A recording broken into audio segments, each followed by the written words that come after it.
I'd like to welcome you to the Bereavement Network of Hawaii meeting. And today our guest speaker is Annette Kam.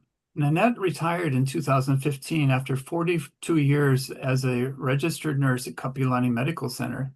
She is also the founder and past president of IFOG, Informed Fibromyalgics on Guaifusin, a nonprofit organization she founded in 2003 to help fibromyalgia sufferers regain hope. In 2020, after being blindsided for 2 years with unforeseen, heart-wrenching challenges that could have been avoided when her father-in-law and subsequently her mother-in-law passed away, she became aware that many of our kupuna don't realize what they don't know. She felt a new calling, stepped down from her nonprofit, and pivoted her focus to assist others in preparing for the passing of a loved one, for a smoother transition, and to allow time for grieving. Her book, Wait, Don't Die Yet, has been featured on TV, radio, podcasts, and in numerous publications. She has also been doing talks for the last 4 years that have impacted change by educating the public. Her book to date has reached 44 states and 18 countries. She just recently learned she just was recently interviewed by Midweek Magazine, so you'll see a feature article coming out on her. And we're so grateful to have you here, Annette, to be with us and to share your knowledge and your experience. Thank you for being here. Alan, it's my pleasure, and it's my pleasure to be here. And as I started thinking about how I want to talk to you folks, it's almost like I'm on the other spectrum where I do the before and you folks kind of do the after. So I thought, well, how can I address this with you? And I thought, well, you know what? I realized that we're all humans and we're all going to go through it, whether we are looking at getting affairs in order before we pass away or our spouse passes away or our parents pass away. So it's such a universal need that I thought I'm just going to give you the talk like a nominate talk, and you put yourself in there, whether or not you're an elderly person who's leaving things for your heirs below you, or whether you need to get and talk to your spouse about it. So with that in mind, I'm going to start sharing. What I'm going to be talking to you about today is not a really popular topic because nobody really loves to talk about end of life, getting affairs in order, but we really have to. It's a really special thing for me to handle it because this picture here is just me with the Generations magazine, who actually gave me my first chance at just telling what my story is about. I think my story is going to resonate with you in one of two ways today. The first is that you're going to listen to me and go, gosh, she's telling me everything that I went through or I saw my parents go through. And you want to forget about it, or you may look at it and go, wow, I didn't know there was so much to do and I thought I had everything ready. It's so ironic, that we can plan everything in our lives. We plan our college, our marriage, how many kids we're going to have, our trips, vacations, everything. But yet we don't plan for end of life. And that I think needs to change. What is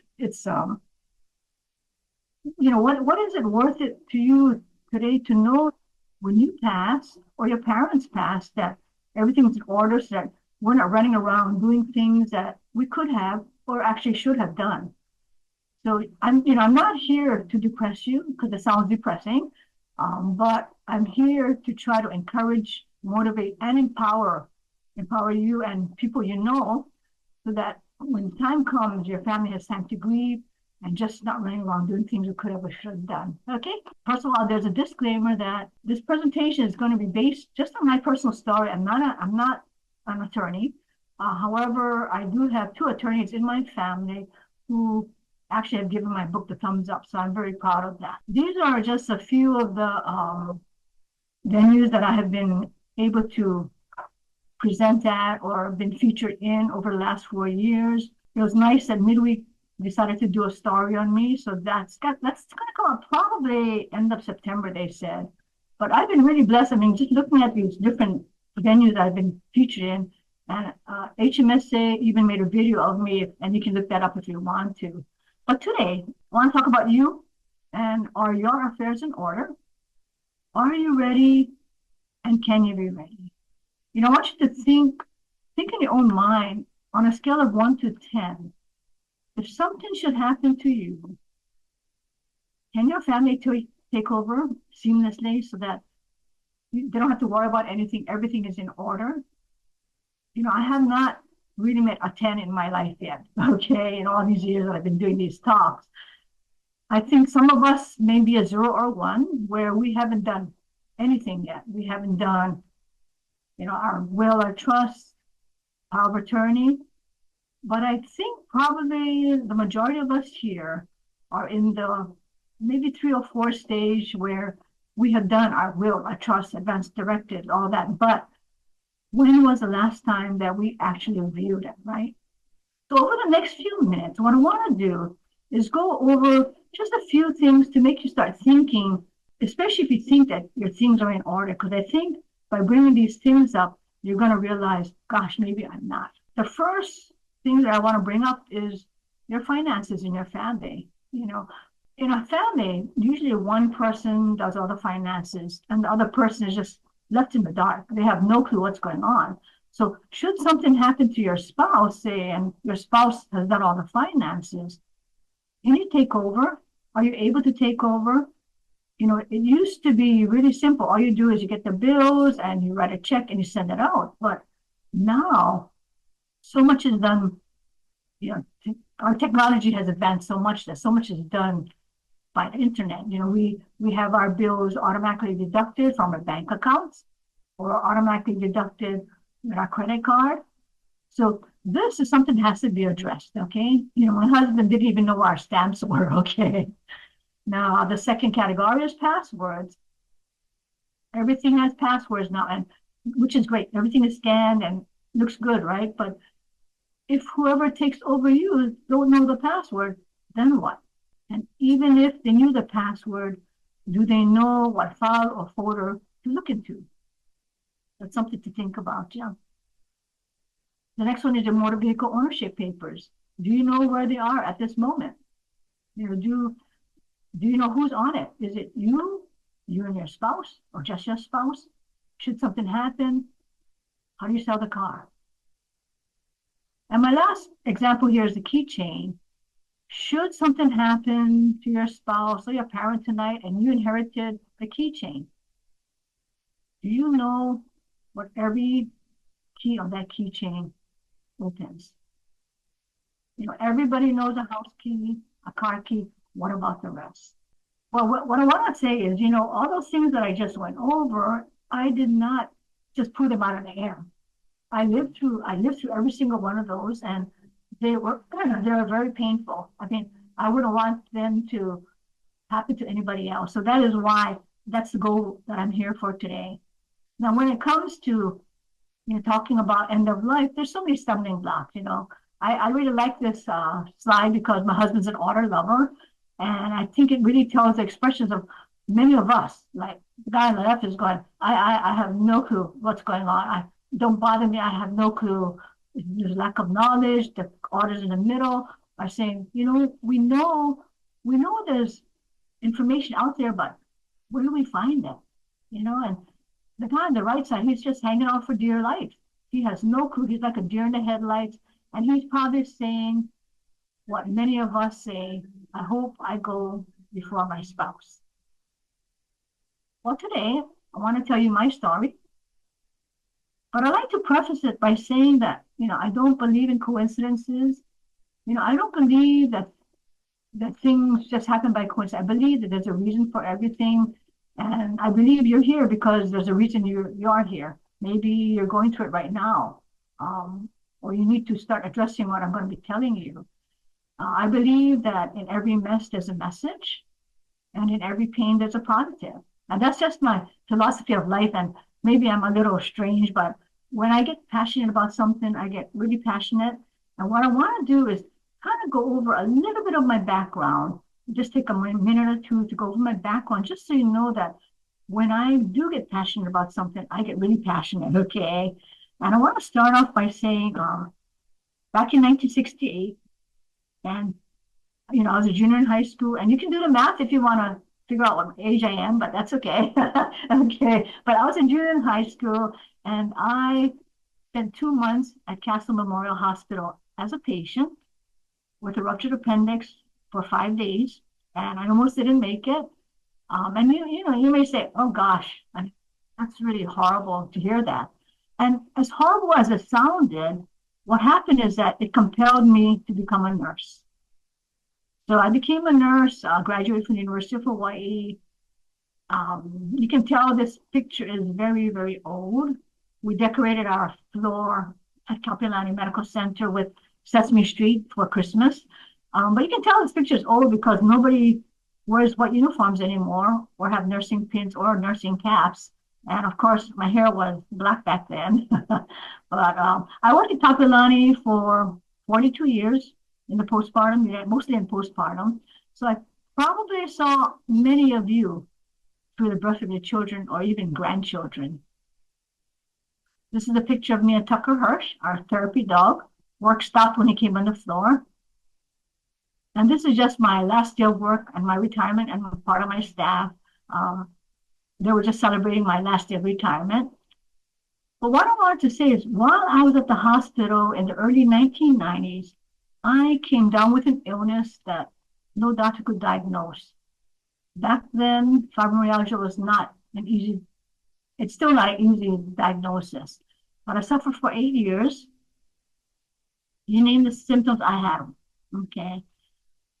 And I was so desperate. I prayed about it. And finally, 2 days after I prayed, I ran across a book that changed my life and changed the lives of hundreds on the island and nationwide. What happened is I formed a support group thinking it was going to be a really small support group. Well, I was mistaken because we actually had 30 people by the third meeting, all by word of mouth. By the end of the year, I had 1,200 on my email list, and I formed a nonprofit in 2003. And for the next 17 years, I was president of it. So this was my passion, and I thought, I'm going to be doing this the rest of my life. But what happened is in 2018, my life turned totally upside down. What happened? My in-laws. My father-in-law was 99 years old when he suddenly passed away. He was such a neat guy. He cooked dinner for us every Sunday night for dinner, as long as we were in town.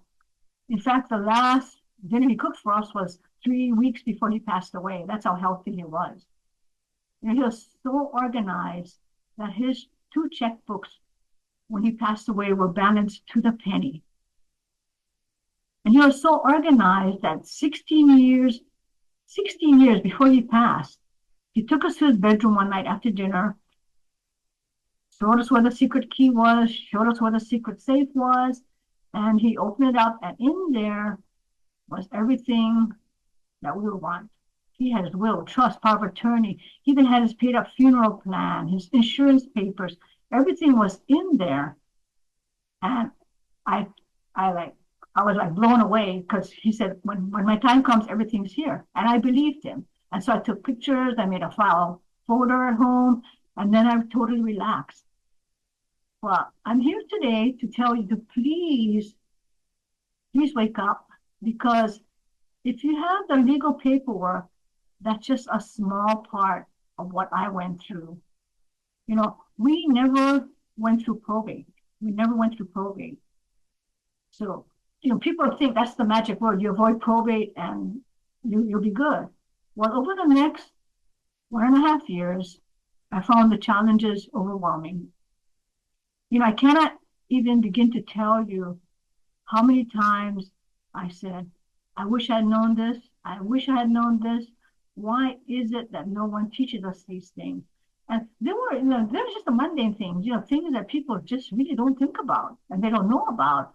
For example, my mother-in-law, my father, my husband is the only child, so I knew that it was going to come down to me because she's a workaholic, right? But my mother-in-law told me, you take over, and she never wrote a check. It took me 3 days to find the checkbook, something as simple as that. Remember the key to the secret safe? I went to get it, and it was there. But 16 years before, there was one key on it. Now there are probably 20, 25 keys, all unlabeled. So you can imagine my frustration trying to open up the secret safe with this key and getting to the important papers. Now, this fourth thing here, if you don't get anything out of this talk today, please listen up on this, okay? Because 10 days after my father-in-law passed, my mother-in-law's telephone went out. It was her only means of communication with us, no cell phone. So you think all you do is you call the telephone company and they'll fix it, right? No, what happened is that when I called them, they said, we're sorry, we cannot fix it. It's company policy. We have to wait for the death certificate because your mother-in-law is nowhere on the bill or in the background. So to make the long story short, and I journal so I know when everything happened, it took me 3 months, 29 phone calls, and getting the Better Business Bureau involved just to solve this problem and some of the other things, the telephone company.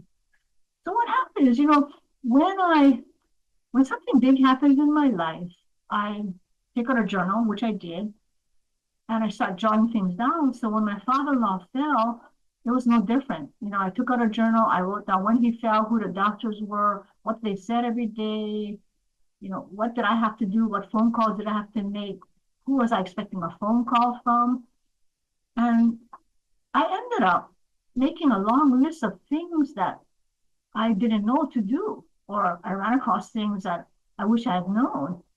And I thought, I'm a baby boomer, and many of my friends are baby boomers, obviously, and their spouses are getting sick and passing, and our parents are getting sick and passing. We're in that sandwich generation where we have to worry about our parents, and then we have to also worry about our kids. So what I did was I just made a list, rudimentary list, typed it out, no order to it, and I gave it to my friends. And every one of them came back and said, Annette, you got to write a book. You got to write a book because what you have here is so important and invaluable that people need to know it. So in 2020, I wrote a book. It's called Wait, Don't Diet, which is a complete guide to all things no one really wants to think about, but everyone needs to know before, during, and after a loved one's passing. And people always ask, why did you name the book Wait, Don't Diet? And number one is I wanted to catch people's attention. But the second reason is more important, is like I want to say, and I want to really express this to you, that death has no pause button. If you're not prepared, you can't say, wait, you can't diet because I don't know anything about your bank accounts or anything like that. When death comes, it's going to happen. And I like to use an example. This year on President's Day, I was at Kala Mall, outside of Kala Mall, on the way to the theaters, and I was attacked by a homeless person, I think it was, who tried to punch me. And if it hadn't been for a Good Samaritan stopping his car right there by the sidewalk and jumping out and intervening, I don't know where I would be today. So that's what I mean by you just don't know what's going to happen and when your time is going to come, or your parents' time. So everybody needs to get prepared. Now the book is made up. This is a table of contents, and you'll notice that it has 3 parts. Part 1 is my personal story. And I tell my personal story because I believe that if you hear my story, you will realize that it can happen to you. I'm no different from you. We became instant landlords. We didn't even know what the rent was, who the renters were. So I tell my story, and it's broken down into 4 chapters: before, during, after, and after the after. And this is important to remember, and I'll tell you why. But it segues into part 3, which is the fillable guidebook that you will fill up and update at least once a year. But what I wanted to go over those different sections. The before section is a section you're going to do while you're both healthy. When you both have your mind straight, you're not too forgetful yet, okay? things like suppose suppose your spouse ends up in the hospital tonight and the doctors want a list of all his medications. As we get older, we take more medications, right? Would you be able to list your spouse's medications, the name, the dosage? How often is it taken? And, who ordered it? Or do you have to go home and look in the medicine cabinet and go, oh gosh, I don't even know if he or she is still on this. So that's in the book. Things like, suppose your spouse passes and 8 months down the road, you need a plumber. You know his first name, nobody wrote it down, so you have no clue how to get hold of him. So those things are in the book. Many of us have pets. And I like to use this example because it's a pretty good example. One of my friends' friends passed away here on the island. She was 56 years old, had no family here. So their friends had to do everything.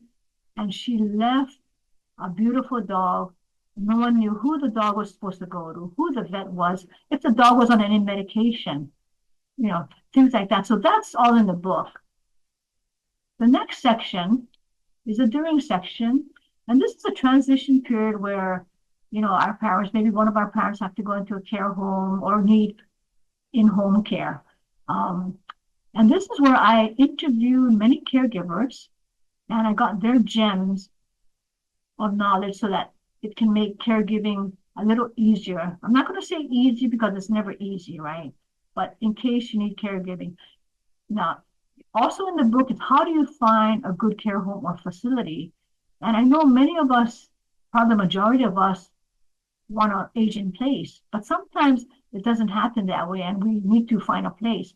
So if I were to ask you, what criteria would you need, would you like, so that you could be happy going there or happy that your spouse is going there or your parents are going there, what would you look at? And, when you actually think about it, it's not really that hard, right? You want location, you can visit easily. You want a warm, caring, competent staff, maybe an RN that's there to oversee everything, private room if possible. And of course, you have to have activities, right? Or you'll get bored.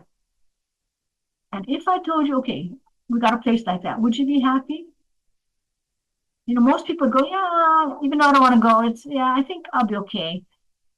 But what if I told you they never served you the food you love? I was very fortunate because when my mother-in-law ended up going to a residential care home, her caregiver had been doing it for 16 years and interviewed her ahead of time to find out that her favorite foods were Burger King burgers, the Whoppers, Taco Bell tacos, Coca-Cola, hot cocoa, and sushi. So as long as she had those, she was happy. Okay, so this is what I mean by addressing the transition period. Okay, that's the during section. The after section is after the passing of one spouse. Now what? How do you follow the funeral plan if there is one? How many death certificates should you order? And even little things are included like, don't forget the ring on his finger. Or know ahead of time, what do they want to wear when they do get buried, right? So that's the after section.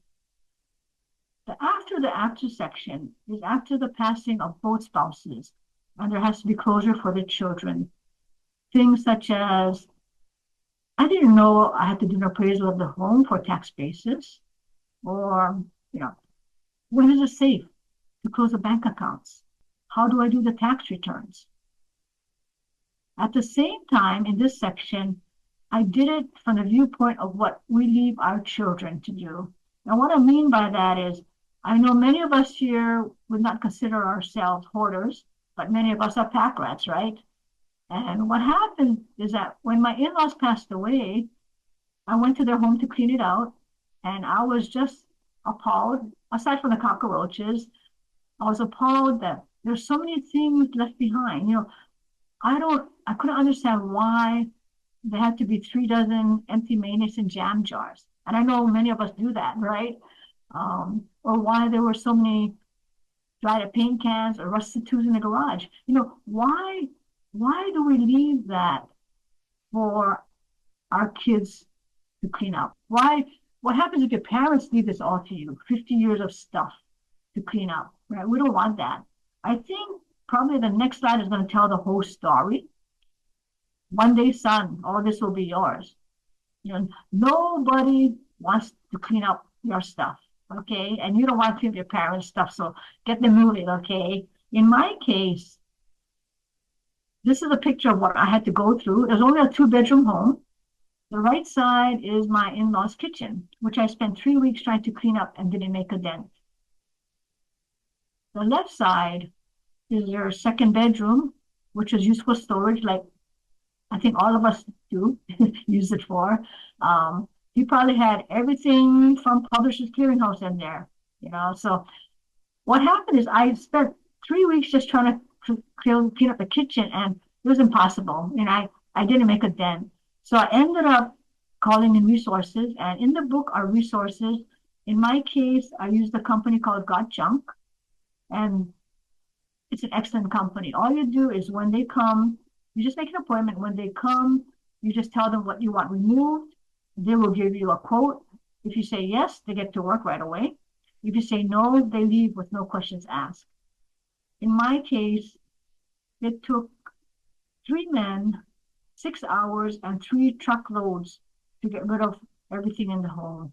You know, I told them, I want this house looking as though nobody lived in it, and they did that. And that's how wonderful they are, including the garage and the yard. And one of the last things I want to bring up is about communication and how do you gently bring this topic up? Because it's such a sensitive topic to talk about. Because, you know, if you were to bring it up with your parents, they're going to go, why? You know, I don't have a foot in the grave yet. Why do we have to talk about it? It's almost like if you talk about it, it's almost like a jinx that something's going to happen, right? So, but we need to talk about it. I also have in the slide, make sure you convey your wishes early. And what I mean by that is, you know, why don't we have these conversations of what's important to us? I have a friend whose nephew, his father passed away, and all he wanted was the father's gold watch, nothing else. He didn't care about anything else. But did he get it? No, he never got it because he never told his father, and his father never sat the kids down and said, is there anything that is important to you that I could give to you so I know ahead of time, right? Or even why don't we actually give away things now when we can see our loved ones enjoy them, right? And, you know, I'm not talking about property because that's a whole different animal, okay? And the last thing I want to convey here about communication is, you know, how many of us in your mind think, how many of us think that when we pass, our kids are never going to squabble? I mean, I think we all know that they will squabble. I think at least 70% of families will squabble, you know, and I think probably the most extreme case I heard was when I spoke at one Kalakaua a couple of years ago. And there's a family with 4 siblings. The parents passed away. They couldn't agree on what to do at the house. So the oldest brother said, well, if I can't have it, nobody can have it. And he burnt the house down. That's a true story, okay? Because I heard it twice from different people. Now, the part 3 takes up actually almost half of my book, and that's the Wait Don't Die Yet guidebook. What I want to do is show you how extensive the table of contents is. It talks about everything I could think of, everything that other people told me about. So it'll go into, you know, your regular stuff like the emergency contacts. Do you have your legal documents? Who's your attorney? Things like, did you do an appraisal of the home? When was the last time you did it? Who's your home insurance with? Who's your contact person? If you have retirement accounts, are they being deposited into an account? If so, which account? And things even like long-term care. If you have long-term care, you know, what constitutes long-term care? How do you qualify for long-term care? And for those of you who have long-term care, can I please urge you to look over your policy, because many of us have long-term care policies that are use it or lose it. If you don't use it, you lose it. And I'm in a generation where it was a really big thing. And back then they said, oh, you're going to get 2,000 a month. And that sounds like a lot of money, but it's not a lot of money now, right? But it's important you look at your policy because you don't want one that says you use it or you lose it. In my case, my husband has one where I will get an annuity. But that's part of the table of contents. I have in there also your medical things like your vital statistics, your history, your miscellaneous, like your automobiles. Who's your automobile insurance with? Is your automobile, do you have a loan on? Is there a lease on there? Who's your regular hired help if you have a yard man? Things like that. And then the during section, which is your hospital checklist, a little bit more about long-term care. And then the after section, like after the passing. Now, when we look at this whole table of contents, you're gonna go, there is no way I am going to fill out this book. I mean, it's just too much work, right? And yes, it will take work. What I recommend is that you use an erasable pen, and Pilot has a good pen. It's called Friction, Frixion. I think it's in my book. I think I mentioned it.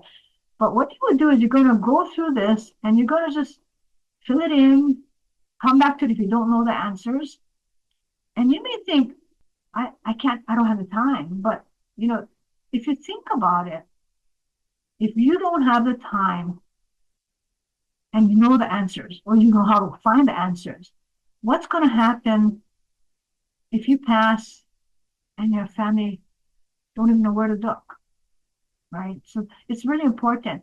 And, I like to use an example that happened maybe about 3 weeks ago. My daughter and my son-in-law went on a 120-mile hike into the Swiss Alps. It was a 120-mile, 12-day hike, so they cover, 10, 12 miles per day. And the first day, they're all excited and it rained. The second day, my daughter said, oh, I'm getting hypoglycemia. I got to watch that. Third day, it was like, I'm so exhausted. I don't know if I can finish this. And so what I did was I thought back to my trip last year in October, where we went to Japan. And it was the first trip that my husband planned all by himself. And we got a private guide. And I have never been so exhausted in my life. I mean, we walked, anywhere from 8 to 11 miles per day. And I was pretty upset because I'm thinking, didn't you ask the private guide? Well, didn't you ask them when you made these reservations? Like, didn't you ask did they ask what our stamina level was for somebody in their 70s? So I never got an answer. But, when I came back, I thought, was this trip really worth it? All those thousands of dollars that we spent? And then when I looked up tours that are out there, I realized, you know what? As tiring and as expensive and time-wise, how much we spent, it was worth it because the tours that are out there only covered maybe a third of what we covered. So was it worth it? Yes, it was worth it. And I think once you get through, if you have that mindset that it's going to be worth it in the end, and you're going to be doing something that probably 70% of the public would not have done, you can feel very accomplished, right? Now, what I want to go over just for the last few minutes is just about some pages that are in the book so you can see how simple it is to fill out. You don't want to have to look at every single line, but what I want you to notice is there are all yes, no questions and fill in the blanks. This is about your IRAs, is it a direct deposit? Yes or no? If so, where's it going to? Is it, if something happens to you, that's it? Or is there a survivorship clause in there? This one is just about your medical history and care. Are you an organ donor? What people tell me they like about the book is that I have space for both spouses. A lot of times you pick up these books and they only have space for one person and you go, well, we both have different medical histories and different allergies and, surgeries. So in this book, I made it for a place for both. There's one for each spouse. There's a place for your physicians. I included space for every physician you can think of, because as we get older, we have many, okay? So for every ologist, I guess I should say.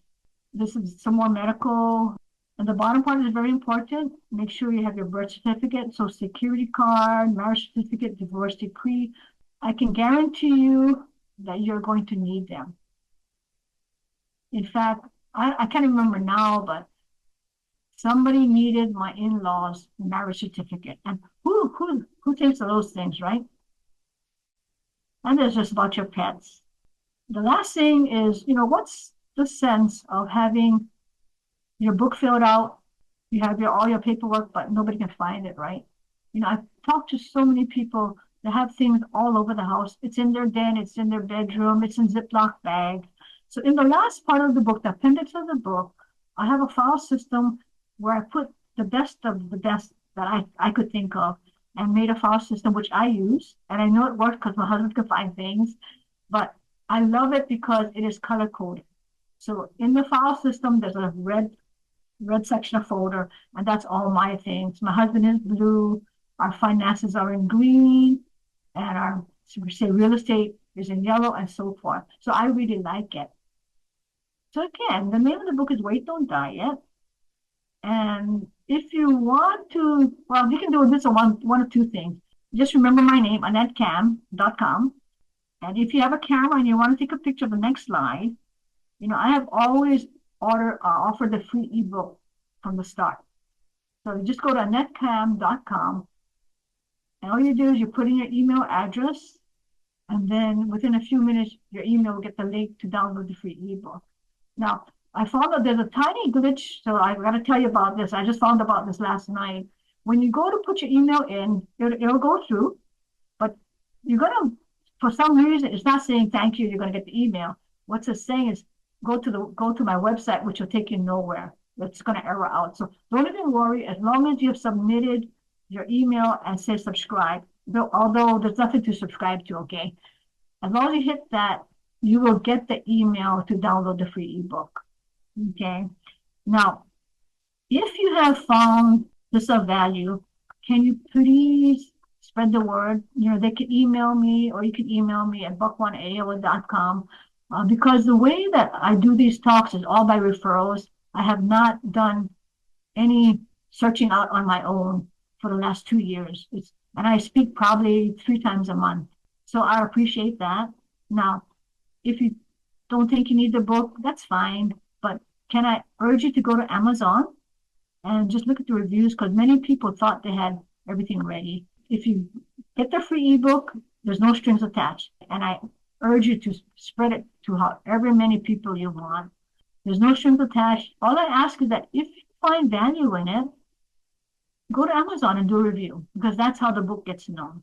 Okay, so I've been really blessed over the last 4 or 5 years now, that my book has gotten out there. I just added in Kansas last night, or 2 nights ago. So I'm now in 45 states and 18 countries, which is kind of crazy, So I know I'm making an impact, but the impact that I want to make today is not out there, but what about you? What are you going to do today? And are you going to take that first step? Because if you do, I can guarantee you're going to leave the greatest gift when you pass. And your family is going to be so thankful. So thank you so much. Let me unshare this. Thank you so much, Annette.